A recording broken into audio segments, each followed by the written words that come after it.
January 6th trading lesson, daily trading lesson and recap. Going to go over a trade that I took personally in the room here today.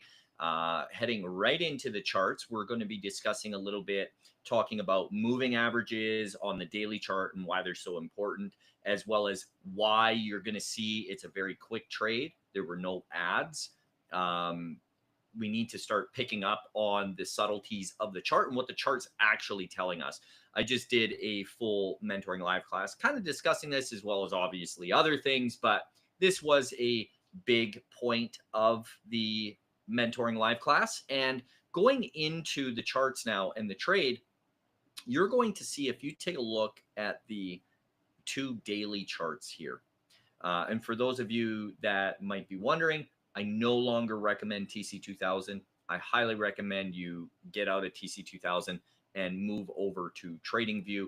There is a video on my channel detailing why, and we have a follow-up video. We've discovered something else as well. The plot thickens, man. It only gets stupider and stupider. So I do recommend leaving TC2000 in my opinion and going with TradingView. It is a far superior software anyways once you get used to it. So that's what I would do. But heading into the daily chart here on SPY and Qs, what I want to point out is the 20 SMA, this kind of white grayish level right there. So that's on Qs. Qs opened up above that 20 SMA, okay, with nothing really else in the way of resistance. Now let's take a look at SPY. SPY's 20 SMA was right there at that time. We opened here. Well, we opened below. So meaning that 20 SMA is going to work as resistance on SPY and support on Qs. And that's important. So whenever you have something like that happening, it's really important to note that. So we need a first directional pick. So market opens up, it dips down, did not come into support. It didn't touch that 20 SMA at the time. The 20 SMA was down here and it was just too far away in order to go long on that. Now I did give another long buy signal later on up here as it remounted, but it didn't quite do what I wanted it to do. Sorry, my dogs are going ballistic in the background. But that's kind of beside the point. So I'm going to clear that off. But that was Qs. It didn't quite pull into that area. So that's why wasn't able to take that. Now, that is one thing I better make sure here. Okay, I'm on the right microphone. And so when the market opens up, it popped up into our starting point, which was the 20 SMA. And then there is a level here of support.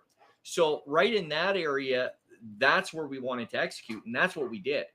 So on that, we executed, it pulled back, more than enough profit on that. But then normally you'll see an ad here or an ad here, and both would have worked. So why didn't I take it? Well, again, to make it very, very clear, we are above support and below support on this, right? Or below resistance, I should say.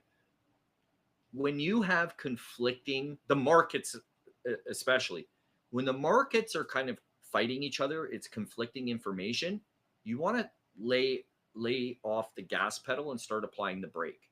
There's nothing wrong with making $1,400 on the day on this trade. Or maybe if you traded with smaller size, maybe you made a couple of bucks. It sure beats doing the wrong thing, taking the wrong side of the trade, and having a huge red loss. It's not worth it. You know, being a professional day trader or a day trader that isn't a gambler, like an actual trader, you need to make decisions based off of what the chart is actually telling you and not decisions based off of you trying to make money. It's a big, big mistake that I see so many traders take. So I hope you guys enjoyed this. I hope you learned something. If this is the second time you have watched my channel or one of my recaps, you owe me a subscribe. It's not a big ask. That is payment for the free content. Nothing's free in life, guys. That's all I ask. And if you are subscribed to this channel, make sure to like the video. That's all I ask. It does help out. And if you want to learn how to trade like a professional trader, brand new start of the year, nothing is better than joining us for this year. And come check us out at tricktrades.com. And I hope to see some new faces in the room tomorrow. Adios.